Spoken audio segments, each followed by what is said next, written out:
Hello viewers, আসসালামু আলাইকুম। কেমন আছেন সবাই? আশা করি ভালো আছেন। আমি ভালো আছি আলহামদুলিল্লাহ। আর আজকে আমি এদিকে দেখুন একটা বক্স ঢাইকা রাখছি। কেন ঢাইকা রাখছি সেটা এখন বলতেছি। আর এই বক্সটা ঢাইকা রাখার কারণ হইতেছে এটার ভিতরে যে ছোট্ট ছোট যে কোয়েল পাখির বাচ্চা ছিল যেগুলো কিছুদিন আগে উঠছে, দেখছিলেন আপনারা ইনকিউবেটর থেকে। এই যে ভিতরে দেখা যাইতেছে বাচ্চাগুলা, লুক এট হিয়ার। এগুলো ঢাইকা রাখা হয়েছে এটা দেখ, কারণ এরা এখন একটু বড় বড় সাইজের হয়ে গেছে, তো যার কারণে এরা বাহিরে চলে আসে। একটা পাখি যদি ধরে দেখায় কত বড় হয়েছে, দেখুন এই যে বয়স, এদের বয়স কিন্তু 12 থেকে 13 দিন। ওই এখন এরা লাভ দিতে পারে প্লাস উড়ালও দিতে পারে। সো এই কারণে এই যে দেখেন পাখি কত বড় হয়ে গেছে। এই এখন বড় হয়ে গেছে, দেখেন পালকগুলো একদম গজায় গেছে, যে মানে একটা পাখির রূপ ধারণ করছে, এখন কিন্তু উড়াল দেয়। যার কারণে এগুলার কিন্তু আমি এখানে ঢাইকা রাখছি। এইখানে একটা এদের জন্য স্পেস বানাই দেবো, লাইক এরকম যে এখানে কিছু কোয়েল পাখি আছে এইটার মতন, এইখানে একটা বেড়া দেয়া। যার কারণে আমি এখানে কিছু এই যে বাঁশ কাইটা এগুলো ফালা ফালা করে রাখছি এখানে। এটা দিয়ে একটা ছোট্ট মোটো করে একটা সেট আপ বানাই দেবো এদের জন্য, যাতে এরা উড়াল দিয়ে যাতে বাইরে না যাইতে পারে আর স্পেসটা বড় হয়ে যায়।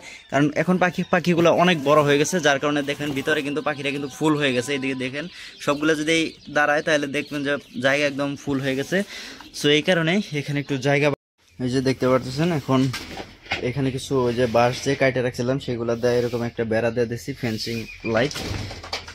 এখানে দেখতে পাচ্ছেন যে এই যে আমাদের আগে একটা খাঁচা ছিল, এখানে এটা থেকে নেট খুলে এটার মধ্যে লাগাই দিছি। তো পুরোপুরি হয় নাই, এতটুকু খালি আছে। এখন আপাতত সমস্যা নেই, কারণ পাখিগুলো ছোট ছোট। তারপরে উপর দিয়ে বেড়াতে দেবো 2-1 দিন পরে। আপাতত এরকম। এখন আমি এখানে দাঁড়ায় রয়েছি, দেখতেছেন যে এখানে কতটা স্পেস। এখানে অনেক বিশাল স্পেস, 1-1.5 মিটার করে স্পেস এক জায়গায়। সো পাখিটা এখানে আছে আপাতত, এরা লাফালাফি করে বাইর হয়ে যায়। সো এখন এগুলার মধ্যে এখানে ছাইড়া দেবো। তার আগে আমাকে এখানে বিছাই দিতে হবে এই যে কাঠের গুণ, লাইক দিস। এগুলো সবগুলা দিয়া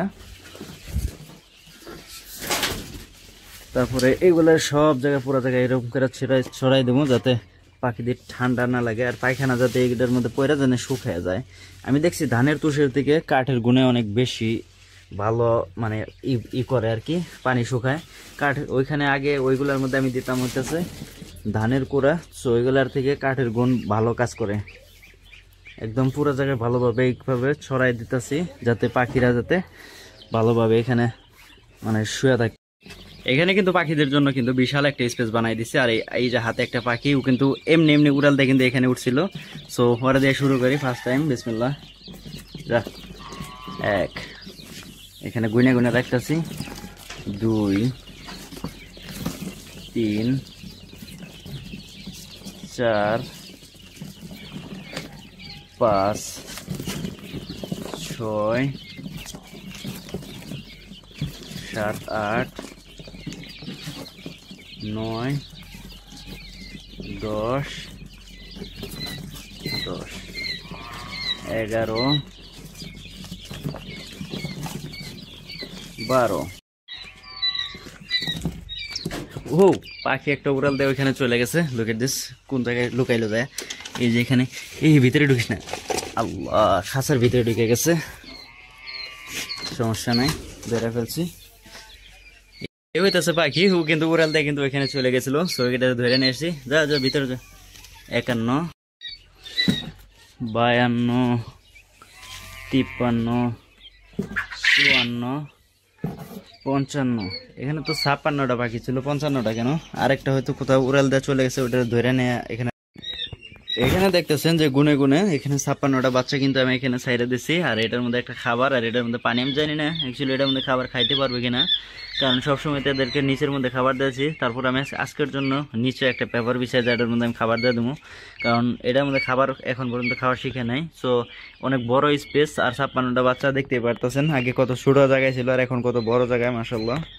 দেখেন একবার পাখিরা কিন্তু কত কত পাখি আছে যেগুলো বড় ডিম থেকে হয়েছে, ওরা কিন্তু অনেক বড় হয়েছে। আর ফার্স্ট টাইম সাইডে দিয়েছি তো, যার কারণে ওরা অনেক বেশি চিল্লাচিল্লি করতেছে, ঠিক আছে। লাইক এখন ওরা আজকে ফার্স্ট টাইম যে এত একটা বড় স্পেসের মধ্যে এত আলোর মধ্যে আছেন। আর তাছাড়া সবসময় ওরা ছিল ছোট ওই কার্টনের ভিতরে। আর আজকে মাশাআল্লাহ দেখেন পাখিগুলা কিন্তু এখানে কিন্তু ছাইড়া দিছি, ঘোরাঘুরি করতেছে। এখন পর্যন্ত এখানে যে পানি দিছি ওরা কিন্তু জানেই না। সো কিছুক্ষণ পর যখন ওদেরকে খিদা লাগবে তখন অবশ্যই খুঁজতে আসবে, কিন্তু ফার্স্ট টাইম ছাড়ছি তো তুষের মধ্যে, যার কারণে ওরা কিন্তু খাবার খুঁজতে। আর আমি এখন বসে আছি এই পাখিদের ঘরে, যে এই যে দেখতেছেন আমার সাইডে কিন্তু পাখিরা। ও লেটস গো, একটা ধরে দেখাই, এই যে দেখেন পাখি, মাশাআল্লাহ দেখছেন অনেক বড় সড়ো একটা পাখি হয়ে গেছে এখন এটা। লুক এট দিস, লাইক এদের কিন্তু কালারটা কিন্তু চলে আসছে, যার কারণে এরা কিন্তু উড়ালো পারে এখন। এই কারণে কিন্তু এত বড় একটা স্পেস বানাই দিলাম এদেরকে। সো 2-1 দিন পরে এটার উপরে ছাদ দিয়ে দিতে হবে, নাহলে এটার উপর দেওয়া এটা কিন্তু উড়ালতে কিন্তু বাইর হয়ে যেতে পারে। ঠিক আছে, তো পাখিদের যাতে ঠান্ডা না লাগে, যার কারণে আমি এখন লাগিয়ে দিলাম লাল বাল্ব। লুক এট দিস, এটা কিন্তু কাজ করে। এখন কারেন্ট আছে তো, যার কারণে রাতের বেলা এটা খুব এদেরকে কাজে দিবে। সো এখন আপাতত বন্ধ করে রাখি। এখানে আরও 2টা বাল্ব আছে, একটা 100 ওয়াটের আর একটা 60 ওয়াটের। সো এটা কিন্তু 60 ওয়াটের ছোটো মোটো বাল্ব দিয়ে দিছি। আর এদেরকে একটু খাবারের ব্যবস্থা করে দেই, কারণ খাবারটা এখন পর্যন্ত এটার মধ্যে বুঝতে আছে না যে কীভাবে খাইতে হবে, কারণ একদম ছোট তো। এদেরকে সবসময় নিচে খাবার দিছি ছোটো বাটির মধ্যে। সো একটা বাটির মধ্যে খাবারটা দিতে হবে এখন। পাখিদের আগের মতো অনেকটা সিস্টেম করে দিলাম, কারণ যেহেতু এটার মধ্যে ওরা খাবার বুঝতেছে না, তার জন্য এটার মধ্যে আবার খাবারগুলো দিয়ে দিলাম ঢাইলা, যাতে ওরা খাবার মিস্টেক যাতে না হয়, খায় জানি। আর তার জন্য একটা পেপার বিছিয়ে দিছি, যাতে খাবারগুলো বাইরে যাতে না যায়। বাইরে যদি এই তুষের সাথে মিশা যায় তাহলে কিন্তু খাবার কিন্তু অনেক ওয়েস্ট হবে। এমনিতে ওয়েস্ট হয় যে যদি এটার মধ্যে খাবার দেয়, কারণ পাও দেয় অনেক হেসলি করে, যার কারণে। সো দেখুন এটার মধ্যে কিন্তু খাবার দিয়ে দিচ্ছি, এটার মধ্যে একটাবার খাবার আসতে নাই, দেখি এটার মধ্যে খাইতে যায় কিনা পাখিগুলারা। এখন দেখুন মাশাআল্লাহ কতগুলা পাখি এখানে খাইতে চলে আসছে।